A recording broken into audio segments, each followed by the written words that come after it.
வெளிப்பாடு பெற்றுக்கொள்ளக்கூடிய இடம் தான் ப்ரேயர். அதாவது எனக்கு ஆண்டவர் எனக்கு உணர்த்தின சொல்லி கொடுத்த காரியத்தில் ஒன்று, நீ ஒரு ட்ரிப்பு தேவ சமூகத்துக்கு போயிட்டு வரும்போது ஏதோ ஒன்று நடந்திருக்கணும்.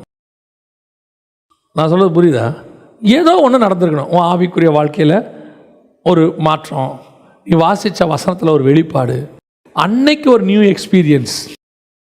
இப்போது உங்கள் ஃப்ரெண்டு வீட்டுக்கு போயிட்டு வரீங்க, டெய்லி போயிட்டு வரீங்க. உங்கள் அம்மா கேட்குறாங்க, எங்கே போயிட்டு வந்த? ஃப்ரெண்டு வீட்டுக்கு. எதுக்கு? உங்கள் பதில் என்ன?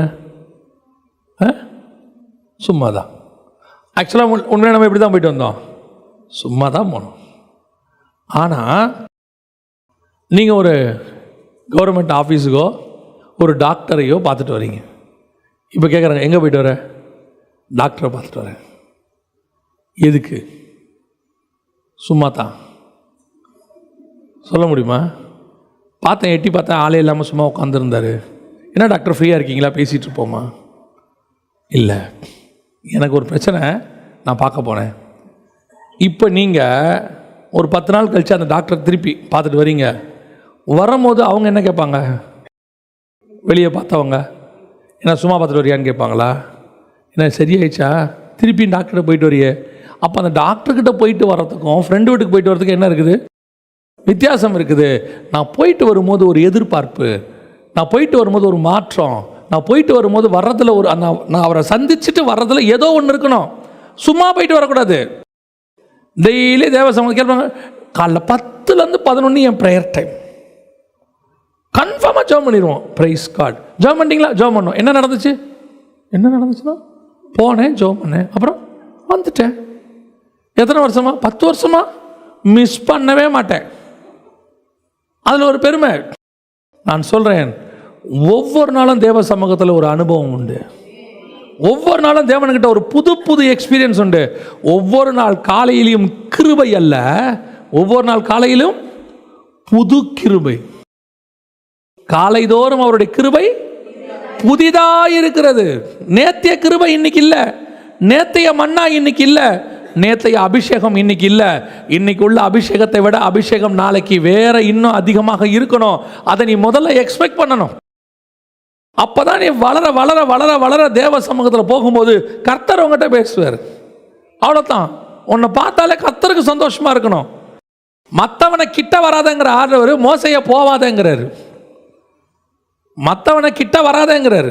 தொற்றாத செத்து போயிடுவேன், கிட்ட வராத. இவன் சொல்கிறான், கோடு போட்டுட்டு ஆண்டவரே ஒரு பையில வரமாட்டான், நீ திருப்பி போய் கீழே சொல்லிட்டு வா அவங்ககிட்ட, ஒரு பையில மேலே வரக்கூடாது. ஆனால் மோசே கிட்ட அப்படி அல்ல.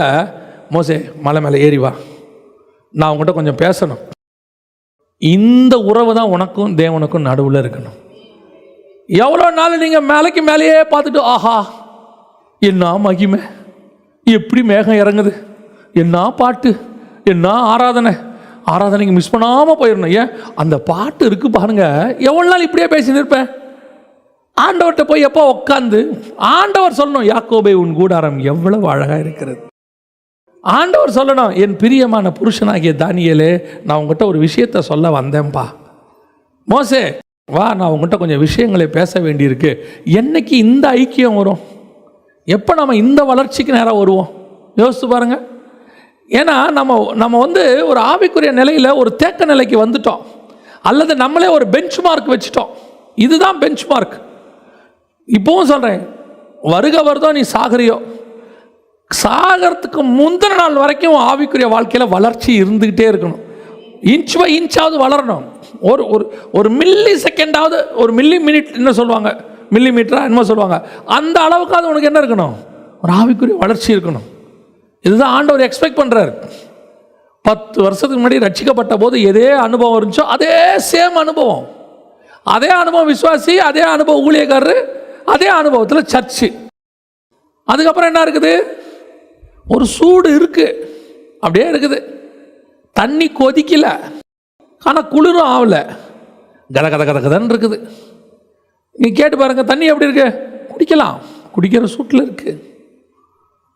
அவ்வளோதான். இதுதான் சபையோட நிலைமை. ஏன் உபவாசம் இருக்கிறேன் தெரியுமா?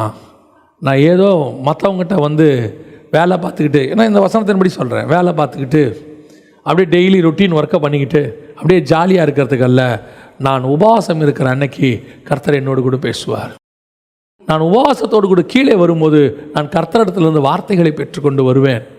நான் உபவாசம் இருந்து வரும்போது கர்த்தர் இடத்துல வெளிப்பாடுகளை கட்டளையிடுவார். இதுதான் முதலாவது உபவாசம் இருக்கிறது. ரெண்டாவது, நான் உபவாசம் ஏன் இருக்க வேண்டும்? வாசியுங்கள். எஸ்தரின் புஸ்தகம் 4ஆம் அதிகாரம் 16-17 வாசியுங்கள். நீர் போய் சூசானில் இருக்கிற யூதரை எல்லாம் கூடிவர செய்து 3 நாள் அல்லும் பகலும் புசியாமலும் குடியாமலும் இருந்து எனக்காக உபவாசம் பண்ணுங்கள். நான் என் தாதிமாரம் உபவாசம் பண்ணுவோம். இவ்விதமாக சட்டத்தை மீறி ராஜாவினிடத்தில் பிரவேசிப்பேன்.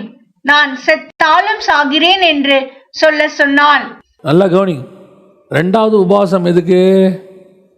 ரெண்டாவது எதுக்கு உபவாசம்? நாட்டினுடைய எழுப்புதலுக்கு, ஆத்தும ரட்சிப்புக்கு. ஒரு பெரிய அழிவு காத்திருக்குது.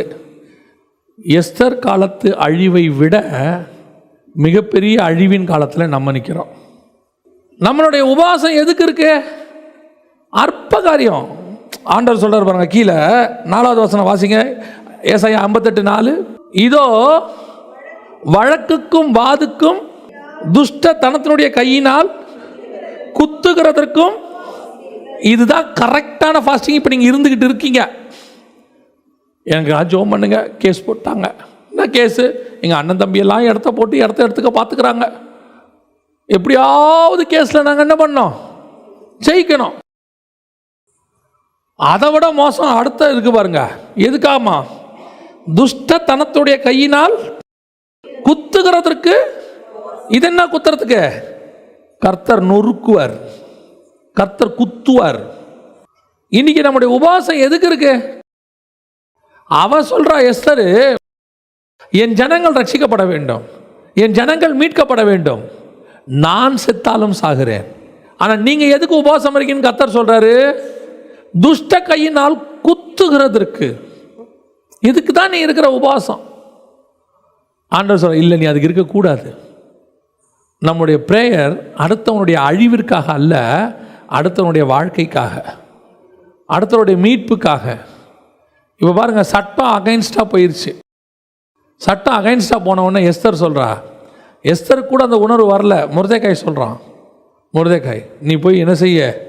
எஸ்தர்கிட்ட சொல்லு. உடனே அந்த அம்மா சொல்லுது, இல்லை நான் போனால் செத்து போவேன். அவன் சொல்கிறான், ஊரே சாவுது, நீ மட்டும் பொழைச்சி என்ன பண்ண போகிற? இப்போ அவன் சொன்னது அதுதான். சட்டத்தை மீறி நான் போக முடியாது, போகிற யாரும் கொல்லப்பட வேண்டும். அவன் சொல்கிறான், இன்றைக்கி நைட்டு அத்தனை பேர் சாவ போகிறேன், நீ ஒரு ஆள் சாவறதை பற்றி பேசிகிட்டு இருக்கிற. பார்த்துக்க, ஆண்டவர் ஒன்று அதுக்கு தான் அங்கே வச்சுருக்காரு. ஒரு வேளை சில நேரங்களில் கர்த்தர் உன்னையும் என்னையும் சில இடத்துல ஏன் வச்சுருக்காரு தெரியுமா? ஜெபிக்கிறதுக்கு தான் வச்சுருக்கிறார். ஒரு சில ஜனங்களுடைய மீட்புக்காக அந்த இடத்துல வச்சுருப்பார். சிலரை கர்த்தர் அதுக்கு தான் வச்சுருப்பார். நான் ரொம்ப ஆச்சரியப்படுவேன். அதாவது எங்களுக்கு ஆஃபீஸில் 2 பேர் இருக்கிறாங்க, ஜோம் பண்ணுவாங்க. ஆனால் எனக்கு தெரியும், கர்த்தர் எங்களை அறியாமலேயே ஒரு பெரிய ப்ரேயர் டீமை உருவாக்கி இருக்கிறார். எங்கேருந்து உருவாக்கினார், எப்படி உருவாக்கினார்னு எங்களுக்கு தெரியாது. ஆனால் ஊழியத்துக்காக எங்களுக்காக ரெகுலராக ஜோம் பண்ணுற ஒரு டீம் பெருசாக இருக்குது, உலகளாவியே இருக்குது. அதில் சின்ன பிள்ளைகள்லேருந்து பெரியவங்க வரைக்கும் இருக்கிறாங்க, வயசானவங்க வரைக்கும் இருக்கிறாங்க. 70 வயசு அம்மா ஒரு நாள் சொன்னாங்க என்னை பார்த்து, நான் டெய்லி காலைல 3 மணிக்கு உனக்காக ஜெபம் பண்ணுறேன்னா. ஒரு ஊழியக்காரமாக சொன்னாங்க, டெய்லி உங்களுக்காக நான் கர்த்தர்கிட்ட ஸ்தோத்திரம் பண்ணுறேன் அப்படின்னாங்க. ஒரு சின்ன குழந்தை சொல்லிச்சு, அவங்க அம்மா சொல்கிறாங்க, அவள் உங்களுக்காக டெய்லி ஜெபம் பண்ணாமல் தூங்கவே மாட்டா பிரதர் அப்படின்னு. இதெல்லாம் நாம் உருவாக்குனதே கிடையாது, கர்த்தர் அங்கங்கே உருவாக்கி வச்சிருக்கிறாரு. அதே மாதிரி தான் உங்களையும் என்னையும் யாருக்கோ ஜெபம் பண்ணுறதுக்கு கர்த்தர் உருவாக்கி வச்சிருக்கிறார். நம்ம ப்ரேயரில் கண்டிப்பாக ஒரு சிலர் அவங்களுக்காக ஜெபிக்க வேண்டியது என்னவா இருக்குது? அவசியமாக இருக்குது. நம்ம ப்ரேயர் நம்ம வழக்குக்கும் நம்ம வாதுக்கும் இல்லை. நமக்கு 1000 பிரச்சனை இருக்குது. நீங்கள் இப்படிப்பட்ட பிரச்சனை உள்ளவங்களுக்கு ஜெபம் பண்ணி பாருங்கள், உங்கள் பிரச்சனையை கர்த்தர் மாற்றிடுவார். எப்படிங்க சொல்கிறீங்க அப்படின்னு கேட்டிங்கன்னா, யோபுவின் புஸ்தகம் சொல்லுது 42ஆம் அதிகாரத்தில், யோபுவோடைய நண்பர்கள் யோபுக்கு விரோதமாக பேசிடுறாங்க. பேசின உடனே கர்த்தர் நண்பர்களை பார்த்து சொல்கிறாரு, நீங்கள் என் தாசனாகிய யோபு பேசினது போல நிதானமாய் பேசவில்லை. நீங்கள் போய் யோபுவினிடத்தில் சொல்லுங்க, அவன் உங்களுக்காக வேண்டுதல் செய்வான். அடுத்த வார்த்தை எப்படி இருக்கும் தெரியுமா? அவன் உங்களுக்காக வேண்டுதல் செய்வான் சொல்லிட்டு கர்த்தர் யோபுவின் முகத்தை பார்த்தார்னு இருக்கு. 42:8 வாசிங்க. ஆதலால் நீங்கள் 7 காளைகளையும் 7 ஆட்டுக்கடாக்களையும் தெரிந்து கொண்டு என் தாசனாகிய யோபினிடத்தில் போய் உங்களுக்காக சர்வாங்க தகன பலிகளை இடுங்கள். என் தாசனாகிய யோபும் உங்களுக்காக வேண்டுதல் செய்வான். நான் அவன் முகத்தை பார்த்து உங்களை உங்கள் புத்தியீனத்துக்கு தக்கதாக நடத்தாதிருப்பேன். என் தாசனாகிய யோபு பேசினது போல் நீங்கள் என்னை குறித்து நிதானமாய் பேசவில்லை என்றார். அப்பொழுது தேமானியனான எலிபாசும் சூகியனான பில்தாத்தும் நாகமாத்தியனான சோப்பாரும் போய் கர்த்தர் தங்களுக்கு சொன்னபடியே செய்தார்கள். அப்பொழுது கர்த்தர் யோபின் முகத்தை பார்த்தார். ஏன் அவன் முகத்தை பார்க்குறாரு? ஏன் அவன் முகத்தை பார்க்குறாரு? இவ்வளோ தூரம் கஷ்டப்பட்டு இவனை துக்கப்படுத்திட்டாங்க, வேதனைப்படுத்திட்டாங்க. இப்போ அவங்களுடைய நியாய தீர்ப்பு யார் கையில் இருக்குது? யோபுவின் கரத்தில் இருக்குது. இப்போ ஆண்டவர் சொல்லிட்டாரு, அவன் ஜெபம் பண்ணா உன்னை நான் விடுதலை ஆக்கிடுவேன். இவன் போய் நேராக கேட்குறான், எங்களுக்காக ஜெபம் பண்ணுங்க, ஆண்டவர் இப்படி சொன்னார்னு. இப்போ யோபு என்ன பண்ண போகிறான்னு பரலோகமே பார்க்குது. கர்த்தர் பார்த்தாருன்னா என்ன அர்த்தம்? பரலோகமே பார்க்குது. பல நேரத்தில் உன்னுடைய ஜெபத்துக்கும் என் ஜெபத்துக்கும் பரலோகம் பார்த்துக்கிட்டு நிற்கும். இவன் என்ன ஜெபம் பண்ண போகிறான்? உனக்கும் எனக்கும் வேண்டப்படாதவன் கஷ்டப்படுறான்னு தெரிஞ்சவனும் உன் மனசும் என் மனசும் என்ன செய்யக்கூடாது? சந்தோஷப்படக்கூடாது. நான் நல்ல ராஜகுமாரத்தியாக இருக்கிறேன், நான் போனால் என்னை கொன்னுடுவாங்க, நான் சேஃபஸ்ட்டு பிளேஸில் இருக்கிறேன். ஆமாம், நீ சேஃபஸ்ட்டு பிளேஸில் இருக்கிற. ஒரு கூட்டம் எப்படி இருக்குது? சாகிற நிலைமையில் இருக்குது. எதுக்கு உன்னை சேஃபஸ்ட்டு பிளேஸில் வச்சார்னா, அவன் சாகிற நிலைமையில் இருக்கும்போது அவனுக்காக ஜெபம் பண்ணுறதுக்கு தான் கர்த்தர் உன்னை அங்கே வச்சிருக்கிறார். அதுக்கு தான் கர்த்தர் அங்கே வச்சிருக்கிறார். இன்றைக்கி நம்ம ஜெபம் எப்படி இருக்குது? யாராவது ஒருத்தர் நமக்கு வேண்டப்படாதவனோ அல்லது வேண்டப்பட்டவனோ கஷ்டப்பட்டானா உடனே சந்தோஷம். ஆகட்டும் நடக்கட்டும், என்ன பண்ணதுக்கு தான் இப்படியெல்லாம் நடக்குது. இல்லைனா யோபு அப்படியே பார்த்து சொல்லியிருக்கணும், பேச்சாடா பேசுனீங்க அடே, இல்லை 30 அதிகாரம் பேசுனீங்களேடா, மாறி மாறி பேசுனீங்களேடா, ஒருத்தன் விடாமல். கடைசியில் நான் என்ன நிலைமைக்கு வந்துட்டேன் தெரியுமா? செத்தா போதுங்கிற நிலைமைக்கு வந்தேன்டா. என் மனைவி ஒரு தடவை தாண்டா என்ன பேசினா, என் மனைவியோட நிறைய நீங்கள் தாண்டா பேசுனீங்க, மரியாதையாக ஓடி போயிருங்க அப்படியே சொன்னான். கர்த்தர் அவன் முகத்தை பார்த்தார். யோபு தன் நண்பர்களுக்காக வேண்டுதல் செய்தான். கர்த்தர் அவன் சிறையிருப்பை மாற்றினார். இதுதான் உன் பிரேயருடைய பலன். உனக்கு விரோதமா, உனக்கு துக்கமா, உன்னை வேதனைப்படுத்தின அக்கா, தங்கச்சி, அண்ணன், தம்பி, நண்பர்கள், சுற்றார், உறவினர் எத்தனை பேர் உன்னை துக்கப்படுத்தி இருந்தாலும் அவன் கஷ்டப்படுறான்னு கேள்விப்பட்ட உடனே உன் இருதயம் சந்தோஷப்பட்டா உன் சிறையிருப்பு மாறாது. உன் இருதயம் சந்தோஷப்படாம அவனுக்காக நீ உண்மையா ஜெபம் பண்ணு, கர்த்தர் உன் சிறையிருப்பை மாற்றுவார், அவன் சிறையிருப்பையும் மாற்றுவார். இதுக்கு தான் ஆண்டவர் வச்சிருக்கிறார். இன்றைக்கி நாம் கேள்விப்படுறோமே, உத்தரப்பிரதேசில் இன்னொரு ஊழியக்காரனுடைய சபையை அடிக்கிறாங்க, பீகாரில் கொளுத்துறாங்க, அஸ்ஸாமில் அடிக்கிறாங்க, ராஜஸ்தானில் அப்படி இருக்குது, இங்கே எகிப்தில் ட்ரோன் விட்டு தாக்குறான், நார்த் கொரியாவில் ஜெயிலில் போடுறாங்க, சைனாவில் அண்டர் கிரவுண்ட் சர்ச்சு. இவ்வளோ கேட்குறோமே, என்னைக்காவது பாரம் வந்துச்சா? இதே இந்தியாவில் பல மாநிலங்களில் கிறிஸ்தவத்துக்கு விரோதமாக சட்டம் ஏன் தமிழ்நாட்டிலே போடப்பட்டது? என்னைக்காவது பாரம் வந்துச்சா? ஜெபிக்கணும்னு தோணுச்சா? நம்மளை பொறுத்த வரைக்கும் என்ன, நம்ம தமிழ்நாடு சேஃப், இங்கே ஒன்றும் பிரச்சனை இல்லை. நல்லா தெரிஞ்சுக்கொள்ளுங்க, நீ அவனுக்கு ஜெபம் பண்ண தான் கர்த்தர் இங்கே மாற்றிக்கிட்டு இருக்கிறாரு. இங்கே ஏன் உனக்கு சேஃபான அரசாங்கத்தை கொடுத்துருக்கிறாருன்னா, அங்கே இருக்கிறவனுக்கு நீ ஜெபம் பண்ணணும், அங்கே இருக்கிறவனை நீ தாங்கணும். அங்கே இருக்கிறவனுக்கு ஸ்ரீலங்காவில் ஒரு வேதனை வரும்போது நீ ஜெபம் பண்ணணும், ஸ்ரீலங்காக்காக மன்றாடணும். நீ அங்கே இருக்கிற சபையும் பார்க்கணும், அங்கே இருக்கிற ஊழியக்காரனும் பாதிக்கப்படுறான். நீ கொடுக்கல. ரெண்டாவது, நீ கொடுத்து தான் அவன் ஆசீர்வதிக்கப்படணும் அவசியமே இல்லை. கர்த்தரோட வானத்தின் பலகனையை திறந்து ஆசீர்வதிச்சிருவார்.